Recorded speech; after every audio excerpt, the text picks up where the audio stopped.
Alhamdulillahirabbil alamin wassalatu wassalamu ala sayyidina Muhammadin wa ala alihi wa sahbihi ajma'in. Amma ba'd.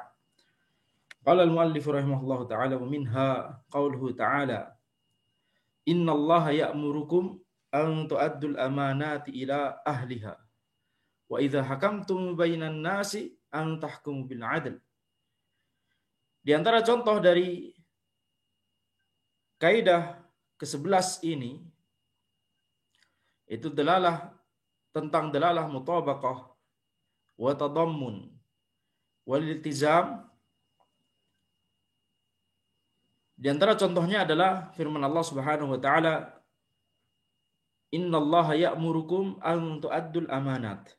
Sesungguhnya Allah memerintahkan kalian untuk menyampaikan amanat ila ahliha, kepada ahlinya, kepada pemiliknya.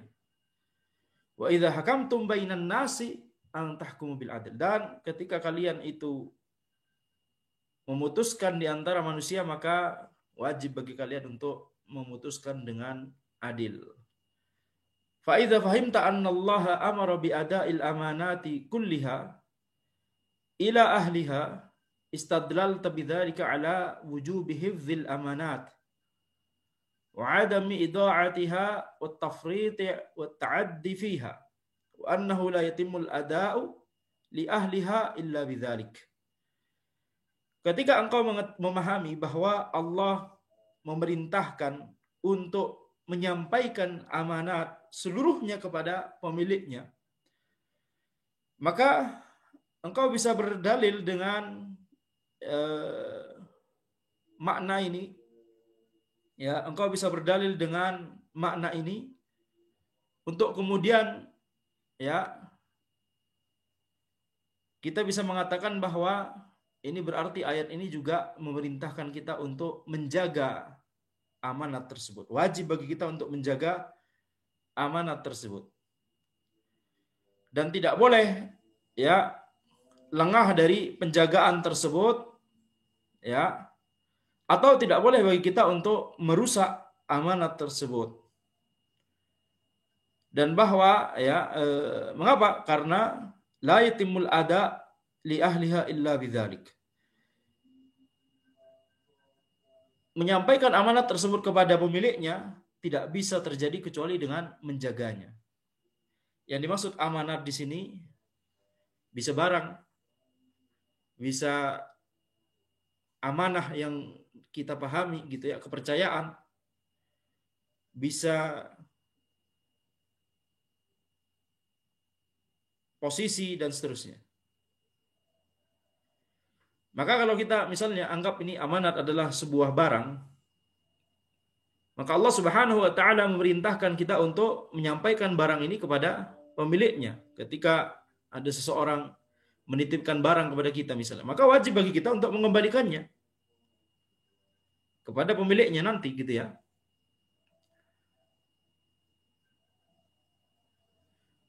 Maka perintah Allah Subhanahu wa taala untuk kita mengembalikan barang atau mengembalikan amanat, apapun itu bentuk amanat tersebut, kepada pemiliknya, ini kemudian kita bisa berdalil bahwa ini wajibnya untuk menjaga amanat tersebut. Tidak, karena untuk bisa menyampaikan kepada pemiliknya harus kita jaga terlebih dahulu. Jadi walaupun tidak ada perintah untuk menjaga secara nas di ayat ini, tetapi ayat ini bisa kita gunakan untuk berdalil bahwa menjaga amanat, menjaga barang itu penting. Menjaga barang itu wajib. Menjaga barang yang telah dititipkan tersebut wajib. Menjaga amanah yang telah dipercayakan kepada kita wajib. Sehingga nanti kita bisa menyampaikan, mengembalikan kepada pemiliknya. Qauluhu ta'ala, innallaha ya'murukum an tu'addul amanati ila ahliha. Hadza amrun bi'ada'il amanah yaltalzimu an nahfadhaha. Ini adalah ayat ini, sesungguhnya Allah memerintahkan kalian untuk menyampaikan amanat kepada pemiliknya, maka ini adalah perintah untuk menyampaikan amanah, berkonsekuensi perintah bagi kita untuk kita menjaganya. Ya, wajib bagi kita untuk menjaga amanah tersebut. Li'annahu la yatimul ada'u illa bidzalik. Karena menyampaikan amanah tersebut kepada pemiliknya tidak bisa dilakukan kecuali dengan ya kecuali dengan menjaga amanah tersebut, kecuali dengan memastikan amanah tersebut tidak rusak, entah barang tidak rusak atau amanah kepercayaannya tidak kita sia-siakan dan seterusnya. Amanah di sini harus kita bayangkan mencakup barang atau mencakup kepercayaan, ini umum. Ya, ini maknanya umum. La yatimul ada'u illa bidzalik. Menyampaikan amanah tersebut kepada pemiliknya tidak bisa kita lakukan kecuali setelah kita menjaganya.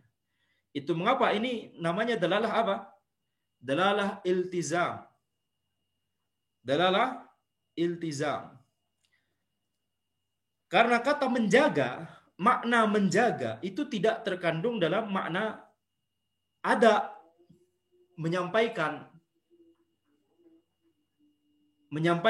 amanah kepada pemiliknya. Tidak ada dalam secara lughah ya makna al-hifz. Makna al-hifz menjaga dalam lafaz al-ada itu enggak ada maknanya, tetapi ini konsekuensi.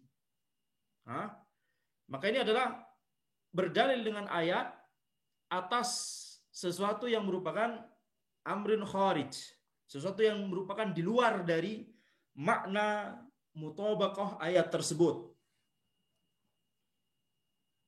Tetapi ini boleh karena ada iltizam. La yatimul ada'u illa bidzalik. Menyampaikan amanah kepada pemiliknya tidak mungkin bisa terjadi kecuali setelah kita menjaganya. Ya. La yatimul ada'u illa bidzalik.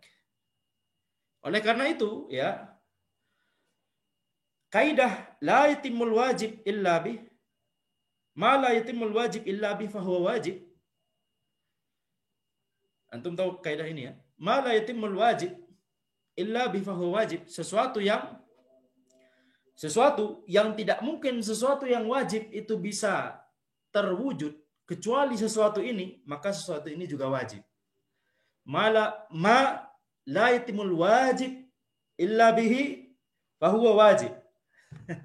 Ya, antum harus pikirkan, hati-hati domirnya. Ma la yatimul wajib illa bihi fahuwa wajib. Jadi seperti misalnya kita harus sholat, wajib untuk sholat 5 waktu. Baik, al-ma'lum minad din bid-darurah, termasuk perkara aksiomatik dalam agama. Semua kaum muslimin, baik orang awam ataupun orang yang berilmu, mengetahui perkara ini secara terang benderang. Wajibnya sholat 5 waktu. Dan supaya sholat 5 waktu kita sah, kita harus menutup aurat, salah satu syarat. Kita harus taharah, salah satu syarat. Ya. Maka kalau kita tidak punya pakaian atau kain apapun sama sekali yang bisa menutupi aurat kita, wajib bagi kita untuk membeli atau ya menyewa atau macam-macam.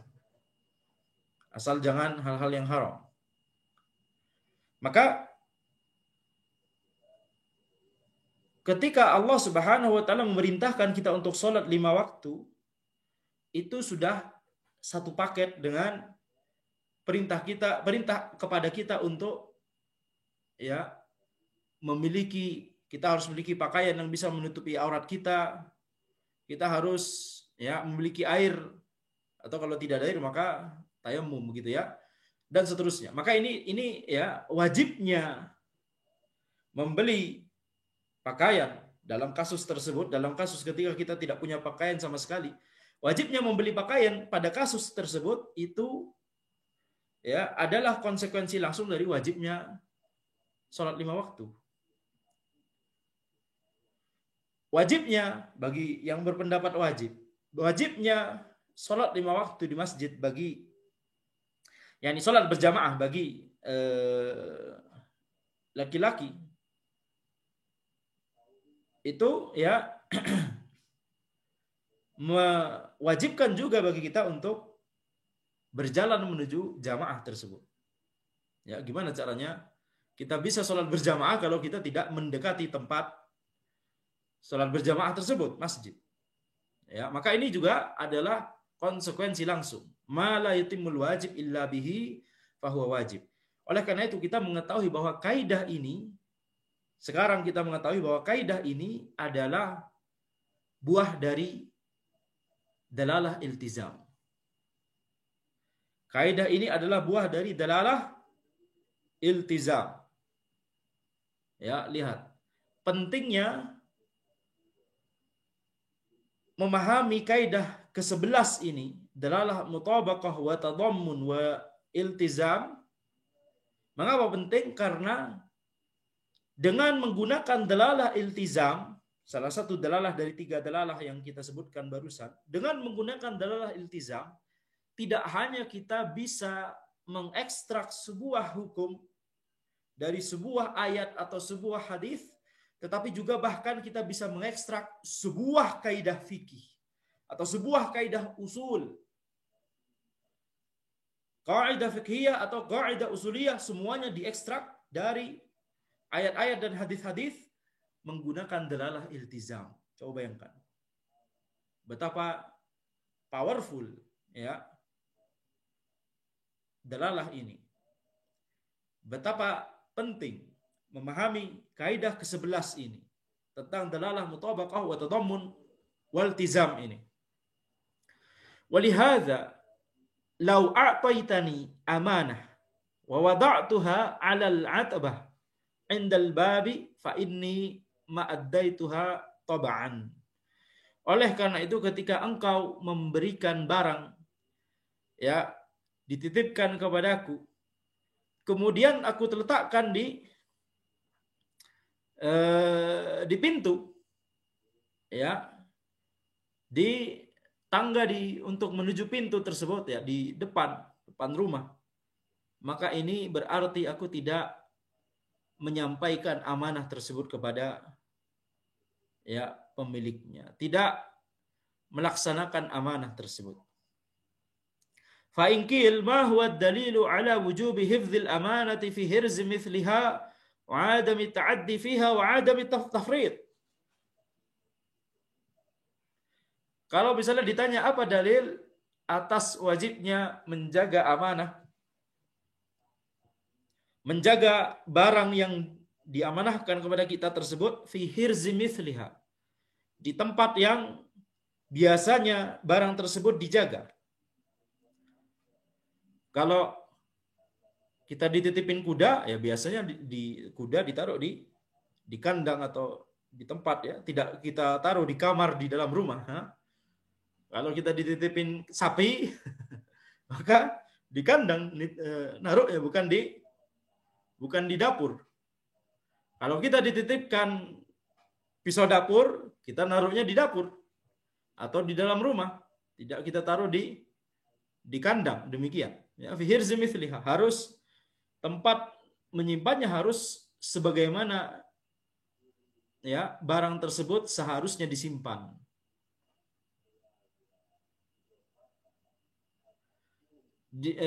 Ada orang menitipkan mobil ke kita misalnya, mobil bisa ditaruh di depan. Tapi kalau ada orang ya di halaman gitu ya. Tapi kalau ada orang menitipkan misalnya cincin, tidak kita taruh di halaman. Cincin kita taruh di dalam rumah, di dalam kamar supaya aman. Ini maksud dari fi hirzi mithliha. Wa adami ta'addi fiha, dan tidak ada ya kita tidak merusaknya. Kita tidak merusaknya. Dititipin mobil, kemudian kita penasaran, oh ini mobil mesinnya bagus ini, coba kita bongkar dulu sebentar. Ini ta'addi. Dititipin apa?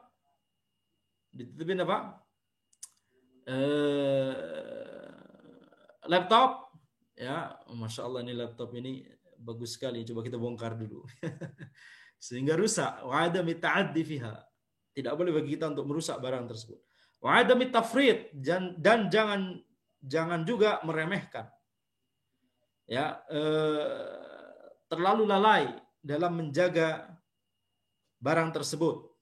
Seperti tadi, dititipin sapi, udah ditaruh di halaman tapi tidak diikat misalnya, atau tidak dimasukkan kandang misalnya. Dititipin mobil tapi dibiarkan di depan, ya, masih nyala lampu dalam mobil, ya, orangnya masuk, kemudian kita masuk dalam rumah, kemudian dibiarkan begitu saja, gitu kan, bisa jadi pencuri dengan mudah mengambilnya. Maka ini namanya kita lalai dalam menjaga barang tersebut. Apa dalil atas semua ini? Al-hifz, kemudian ada muta'addi, kemudian ada mutafrid. Ya, al-hifz fi hirzi mithliha, kemudian ada muta'addi, kemudian ada mutafrid. 3 hal. Mana dalilnya? Mana dalil yang menyebutkan secara nas? Ya, kita bisa berdalil dengan ayat ini. Qulna ad-dalilu qauluhu ta'ala innallaha ya'murukum an tu'addul amanati ila ahliha. Kita bisa berdalil dengan ayat ini, sesungguhnya Allah memerintahkan kalian untuk menyampaikan amanat kepada pemiliknya. Li'annahu la yatimul ada'u illa bidzalik. Karena menyampaikan amanah itu tidak mungkin bisa terjadi kecuali dengan 3 hal yang baru saja kita sebutkan. Menjaga barang tersebut, tidak merusaknya, dan tidak lalai dalam menjaganya. Wa hadhihi dalalatul iltizam. Dan inilah yang kita sebutkan sebagai dalalah iltizam. Ya, kita lihat, penting sekali dan powerful. Nah, kemudian qala al-muallifu Syekh Sa'di rahimahullah taala, wa idza fahimta anna Allah amara bil hukmi bainan nasi bil adl istadlalta bidzalika ala anna kulla hakimin bainan nasi fil umuril kibari was sigar la budda ay yakuna aliman bima yahkumu bihi. Ya, jika engkau mengetahui bahwa Allah memerintahkan untuk memutuskan di antara manusia dengan keadilan, yaitu dalam firman Allah Subhanahu wa taala di sini, ya, masih lanjutan ayat yang tadi, wa idza hakamtum bainan nasi an tahkumu bil adl. Ketika engkau memutuskan di antara manusia, maka wajib bagi engkau untuk memutuskan dengan adil. Maka ketika kita mengetahui wajibnya untuk memutuskan dengan adil tersebut, istadlal tabidzalik, maka engkau berdalil dengannya bahwa semua hakim bainan nasi fil umuril kibari wasyar, semua orang yang memutuskan perkara di antara manusia, baik itu perkara besar ataupun perkara kecil, la budda ayyakuna aliman bima yahkumu bihi. Tidak boleh tidak baginya untuk harus mengetahui, ya, ilmu tentang apa yang sedang dia putuskan tersebut. Dia harus berilmu. Fa in kana hakiman 'amman fala budda ay yuhassila minal ilmi ma yu'ahhiluhu ila dzalik. Kalau dia adalah sebuah hakim yang umum, memutuskan seluruh perkara, seluruh jenis perkara yang bisa terjadi, ya, persengketaan antara manusia, maka tidak boleh tidak dia harus menuntut ilmu tentang bidang-bidang itu semuanya, sehingga dia bisa menjadi layak untuk menjadi hakim tersebut. Wa in kana hakiman bi ba'dil umuril juz'iyyah kasyaqaqi baina az-zawjayn haitsu amara Allah an nab'atha hakaman min ahlihi wa hakaman min ahliha fala budda an yakuna 'arifan bi hadhil umur allati yuridu an yahkuma biha, ya, wa ya'rifu at-tariq allati tusiluhu ilaiha. Akan tapi jika dia adalah seorang hakim yang memutuskan hanya pada sebagian perkara saja, seperti hakim yang fokus dalam permasalahan percekcokan di antara, ya, suami istri, permasalahan rumah tangga, ya, maka ini juga wajib baginya untuk mempelajari dan mengetahui ilmu tentang fikih munakahat dan fikih-fikih yang terkait. seperti fikih waris dan seterusnya. Haitsu amarallahu an nab'atsa hakaman min ahlihi wa hakaman min ahliha. Di mana Allah Subhanahu wa taala ya, telah memerintahkan kita untuk ya harus ada orang yang menjadi penengah di antara suami istri tersebut, hakaman min ahlihi wa hakaman min ahliha. Ada orang yang menjadi penengah dari sisi suami dan juga jadi penengah dari sisi istri. Sehingga ini bisa menjadi keputusan yang adil, objektif. Maka apapun ya kemungkinannya, baik dia hakim di seluruh perkara ataupun di sebagian perkara saja, maka fala budda ayyakuna arifan. Tidak boleh tidak dia harus mengetahui ilmunya tentang perkara-perkara tersebut yang dia ingin putuskan tersebut, dan dia harus ya wa ya'rifut thariq allati tusiluhu ilaiha, dan dia harus mengetahui ya jalan yang bisa menyampaikannya pada apa yang dia inginkan tersebut. Ya maka ini harus seorang hakim, seorang qadhi itu harus berilmu. Teman ana, seorang qadhi di Saudi, beliau mengatakan bahwa kalau di Saudi, kalau misalnya ada ya persengketaan antara manusia, perkara yang di pengadilan gitu ya, maka tidak ada konun atau belum ada konun wad'i di Saudi. Tidak ada KUHP-nya misalnya gitu ya. Berdasarkan pasal KUHP nomor sekian, ayat sekian gitu ya, belum ada. Atau belum lengkap gitu bisa jadi ya. Kita harus tanyakan dulu cross check lagi kepada teman anak tersebut. Tetapi beliau berkata, di Saudi para hakim itu memiliki kasyaful qina' di samping mereka masing-masing. Setiap ada perkara, setiap ada permasalahan yang harus diputuskan, buka kasyaful qina', syarah dari kitab Al-Iqna'. Kitab Al-Iqna' karya Al-Hajjawi. Ya, Al-Iqna' adalah salah satu matan umdah, matan pilar dalam mazhab Hambali selain Muntahal Iradat dan juga Al-Insaf. Maka Kasyaful Qina' adalah syarah dari kitab Al-Iqna'. Kasyaful Qina' karya Syekh Al-Buhuti. Itu berjilid-jilid. Jadi Masya Allah, menetapkan perkara di antara manusia langsung dari kitab para ulama. Ini yang Masya Allah, yang bisa jadi membuat negeri tersebut berkah ya. Wabihadza bi'ainihi nastadillu ala wujubi talabil ilmi wa annahu fardu 'ainin fi kulli amrin yahtajuhu al-'abdu fa innallaha amarna bi awamir katsirah wa nahana 'an umur katsirah wa minal ma'lumi anna imtithala amrihi wa istinaba nahyihi yatawaqqafu ala ma'rifatihi wa 'ilmihi fa kayfa yatasawwar ay yatamassal al-jahilul amra alladhi la ya'rifu aw yad'u al-amr alladhi ya'rifu aw yad'a al-amr alladhi ya'rifu. Dan dengan ya ayat ini juga kita juga bisa berdalil atas wajibnya untuk menuntut ilmu syar'i. Bahwa menuntut ilmu itu adalah fardhu ain dalam setiap perkara yang dibutuhkan oleh seorang hamba. Karena sesungguhnya Allah memerintahkan kita dengan ya perintah-perintah yang banyak dan dengan larangan-larangan yang banyak. Tidak mungkin kita bisa mengetahuinya kecuali dengan belajar, dengan menuntut ilmu.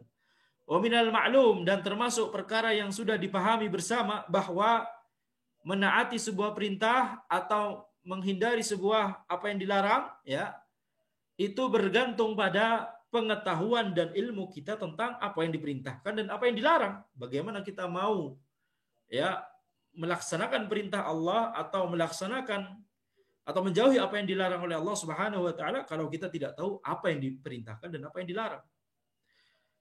Maka bagaimana bisa dibayangkan ada seorang jahil yang taat melaksanakan sebuah perkara yang Allah perintahkan kepadanya sementara dia tidak tahu apa yang diperintahkan.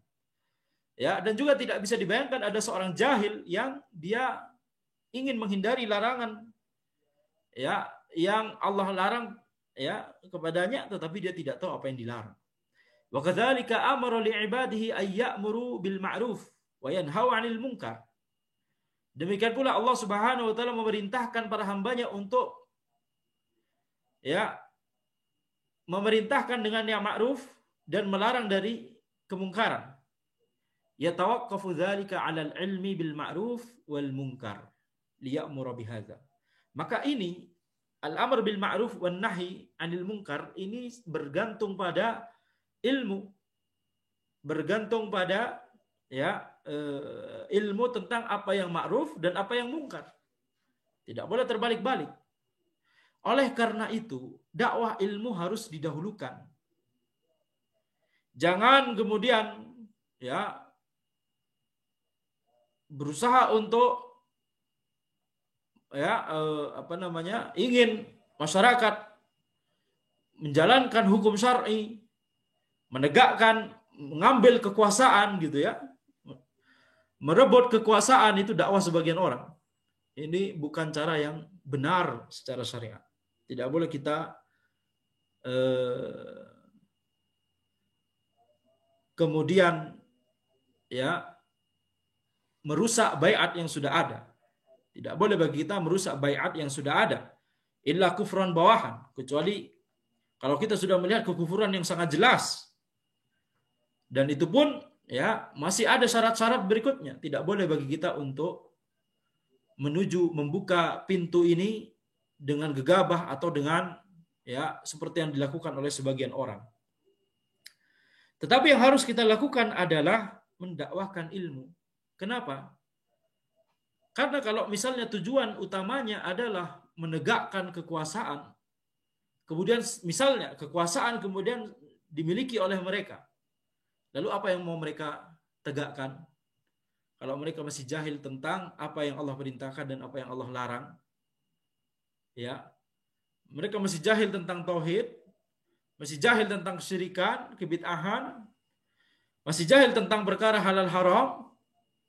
Apa yang mau ditegakkan kalau mereka masih jahil tentang semua itu? Oleh karena itu, ya, ketika Nabi Muhammad SAW ditawari untuk memiliki kekuasaan di Makkah, beliau tidak mengambilnya. Kenapa? Karena ya yang lebih diutamakan adalah dakwah ilmu. Yang lebih diutamakan adalah dakwah ilmu. Harus ilmu ini tersampaikan terlebih dahulu. Taib. Liya'muru bihadza wa yanha an hadza. Maka untuk memerintahkan apa yang ma'ruf dan melarang apa yang mungkar harus kita mengetahui ilmunya dulu. Fama la yatimmul wajib illa bihi fahuwa wajib. Maka sesuatu yang ini yang tadi kita sebutkan ya, kaidah tadi. Sesuatu yang tidak mungkin, sesuatu yang wajib itu bisa dilakukan kecuali dengannya, maka ini juga wajib. Wa ma la yahsulu tarkul manhi anhu illa bihi fahuwa wajib. Sesuatu yang tidak mungkin, sesuatu yang haram itu dihindari, dijauhi kecuali dengan sesuatu ini, maka ini juga wajib. Sesuatu yang tidak mungkin, sesuatu yang haram itu dihindari atau dijauhi kecuali dengan melakukan sesuatu yang ini, maka sesuatu ini juga ya wajib. Jadi ini semua termasuk kaidah ya yang bersumber dari dalalah iltizam. Yang bersumber dari dalalah iltizam. Fal ilmu bil imani wal amali salih mutaqaddimun 'ala al qiyam bihi wal ilmu bididdi dzalika mutaqaddimun 'ala tarkihi listihalati tarki ma la ya'rifu al 'abdu qasdan wa taqarruban wa ta'abbudan. Maka ilmu tentang iman, tentang amal saleh itu diprioritaskan, dikedepankan ya, dikedepankan sebelum melakukan amal soleh tersebut. Wal ilmu bididdi dzalika mutaqaddimun ala tarkih, dan ilmu tentang ya keburukan itu harus didahulukan dibandingkan meninggalkan keburukan tersebut, supaya kita tahu mana yang benar-benar dilarang,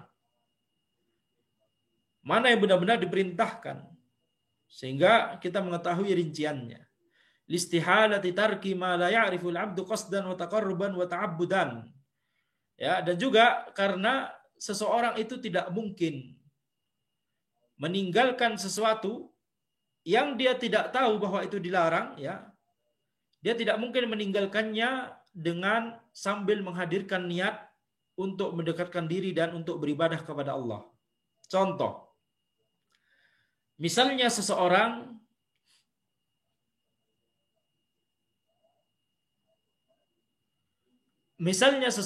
ya tidak tahu bahwa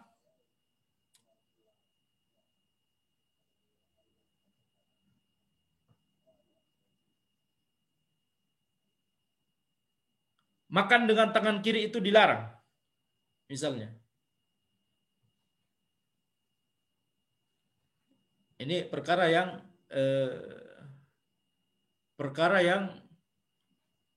ya, insya Allah Anda berikan contoh ya, perkara yang baik di negeri manapun itu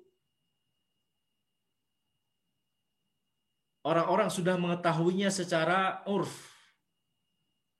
Misalnya ada orang kafir masuk Islam misalnya di negeri barat, kemudian dia benar-benar baru masuk Islam, kemudian dia setiap makan pakai tangan kanan, dia meninggalkan makan dengan tangan kiri misalnya. Apakah dia mendapatkan pahala atas perbuatannya tidak makan dengan tangan kiri? Ya, kalau dia tidak meninggalkan perbuatan tersebut karena kalau dia meninggalkan perbuatan tersebut karena bukan karena ya dia sudah mengetahui ilmunya, maka tidak teranggap ini sebagai ibadah. Karena ibadah harus menghadirkan niat,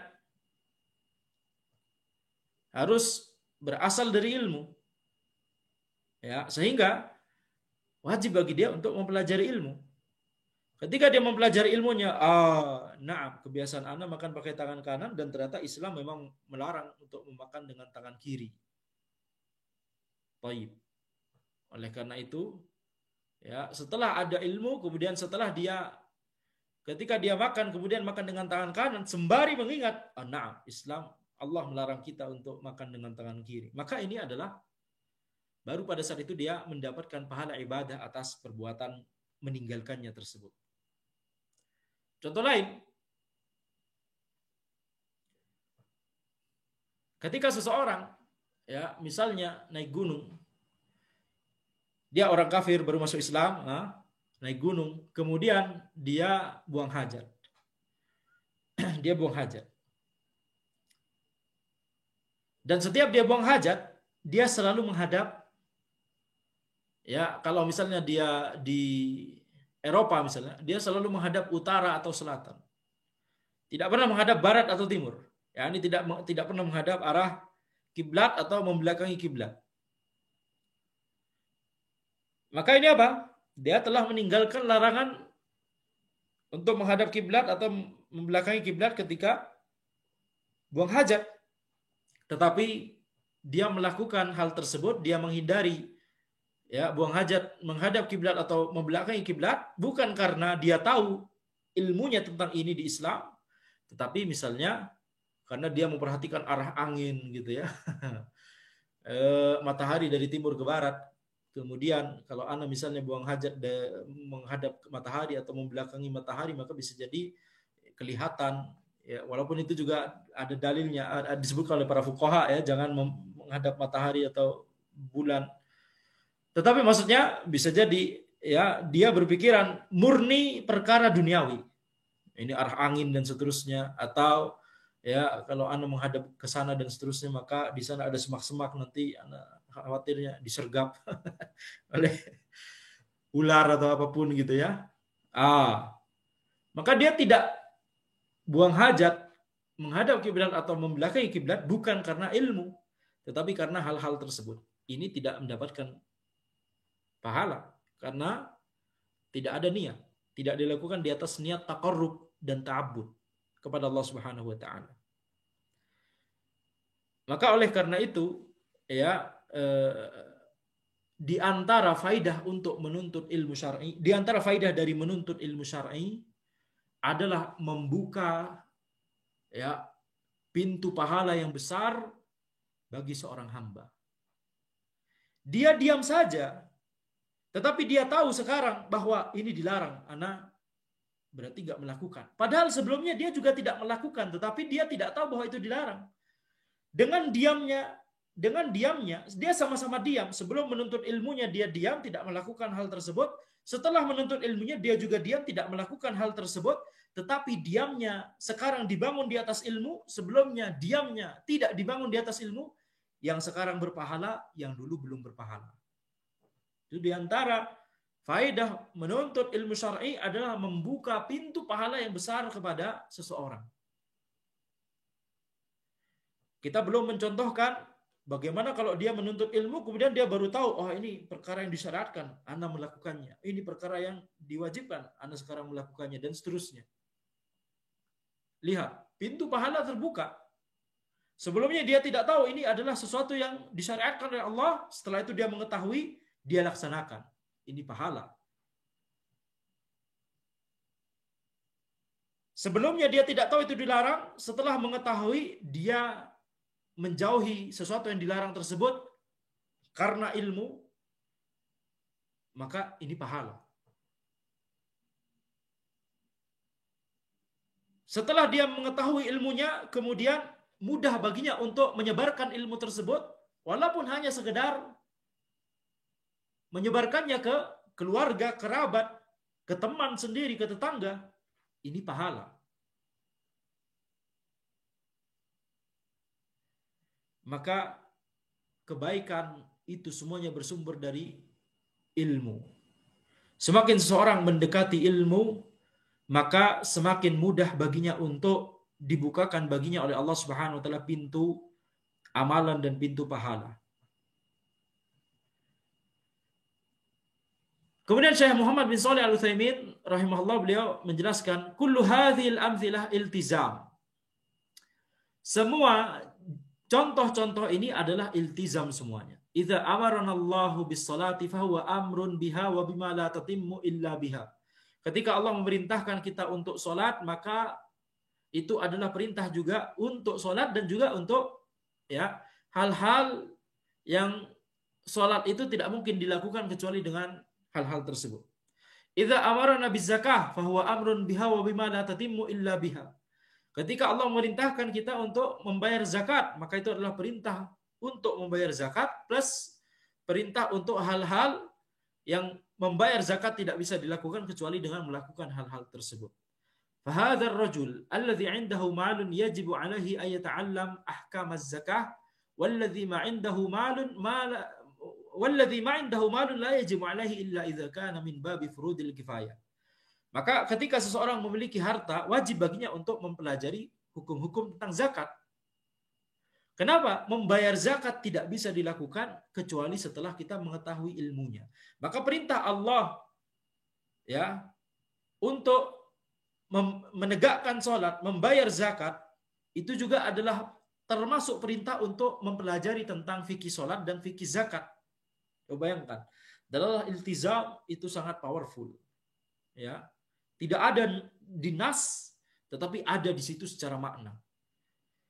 Dan orang yang tidak memiliki harta, maka tidak wajib baginya untuk mempelajari tentang fikih zakat kecuali ya kecuali bahwa ini termasuk dalam bab fardu kifayah. Kalau dia tetap mempelajarinya, taib, maka ini fardu kifayah mempelajari fikih zakat. Wal insanu alladhi yajibu alaihi al-hajj yajibu alaihi an yata'allama ahkam al-hajj bi khilafil akhar. Dan orang yang wajib baginya untuk melaksanakan ibadah haji, karena misalnya dia sudah mampu, maka wajib baginya untuk mempelajari tentang hukum-hukum haji. Berbeda dengan yang lain yang masih belum mampu, maka belum wajib secara fardu ain baginya untuk mempelajari hukum tentang masalah haji. Masih fardu kifayah baginya hukumnya. Wal amiru bil ma'rufi an-nahi 'anil munkar la yumkinu an ya'mura wa yanha illa wa huwa 'alimun bil hukmi syar'i. Dan orang yang memerintahkan dengan yang ma'ruf dan yang melarang dari yang mungkar, maka tidak mungkin baginya untuk memerintahkan dan melarang tersebut kecuali setelah dia mengetahui tentang hukum syar'i, wa alimun bil ma'ruf wa alimun bil munkar, ya, dia harus mengetahui ilmu syar'i, dan dia harus mengetahui apa yang ma'ruf, dan dia harus mengetahui apa yang mungkar. Kalau orang yang sekedar ingin melakukan amar ma'ruf nahi mungkar di jalan, di pasar misalnya, itu harus mengetahui ilmunya terlebih dahulu dengan cara dia menasehati orang-orang, dia menasehati supaya adillah kalian dalam bermuamalat ketika di pasar misalnya, atau melarang mereka untuk berbuat zalim, riba dan seterusnya. Maka wajib baginya untuk mempelajari ilmunya terlebih dahulu. Kalau ini saja wajib bagi dia untuk mempelajari ilmunya terlebih dahulu, maka apalagi orang yang menduduki posisi pemerintah, penguasa, pemimpin sebuah negeri. Mereka semua akan berdiri di hadapan Allah Subhanahu wa taala kelak, mempertanggungjawabkan apa yang mereka lakukan selama kekuasaan mereka yang fana, yang singkat tersebut ketika di dunia. Kekuasaan tidak dibawa mati. Kekuasaan tidak dibawa ke liang lahat. Kekuasaan tidak dibawa masuk ke lubang kubur. Tetapi amalan itulah yang dibawa. Dosa itulah yang dibawa. Kezaliman itulah yang dibawa. Maka wajib bagi mereka untuk menuntut ilmu. Karena apa? Ketika mereka tidak menuntut ilmu, apa yang akan mereka tetapkan? Kebijakan apa yang akan mereka lakukan? Kalau mereka tidak tahu apa yang Allah perintahkan dan apa yang Allah larang, bisa jadi mereka akan melakukan apa yang Allah larang, atau melarang apa yang Allah perintahkan. Maka orang-orang seperti ini antara pahala yang besar atau dosa yang besar. Pahala yang besar kalau mereka melakukan sesuai dengan apa yang Allah perintahkan kepada mereka, menuntut ilmu syar'i, menegakkan keadilan, kemudian menolong agama Allah, menolong kaum muslimin. Tetapi kalau misalnya mereka tidak melakukannya, malah justru melakukan sebaliknya, maka dosa yang besar akan menunggu, azab yang besar akan menunggu mereka. Wa ala kulli hal ma la yatimul wajib illa bihi fahuwa wajib. Ala kulli hal, sesuatu yang tidak mungkin, sesuatu yang wajib itu dilakukan kecuali dengannya, maka ini juga wajib. Wa hadhil qa'idah al-fiqhiyah al-usuliyah hiya min hadzal bab. Dalalatuha dalalatul iltizam fahuwa wujubul iltizam. Maka kaidah fiqhiyah usuliyah ini adalah termasuk dalam bab ini. Dalalah dari kaidah tersebut adalah dalalah iltizam. Kaidah tersebut berlandaskan pada dalalah iltizam. Maka fahuwa wujubul iltizam. Maka kewajiban, hukum wajib yang kita istimbat, yang kita ambil dari kaidah tersebut, itu adalah kewajiban yang berasal dari iltizam. Taib. Insyaallah kita lanjutkan di pertemuan berikutnya Insyaallah kita masih akan melanjutkan beberapa contoh yang disebutkan oleh penulis di sini tentang dalalah iltizam. Hadza wallahu a'lam. Subhanakallahumma wa bihamdika asyhadu an la ilaha illa anta astaghfiruka wa atubu ilaik.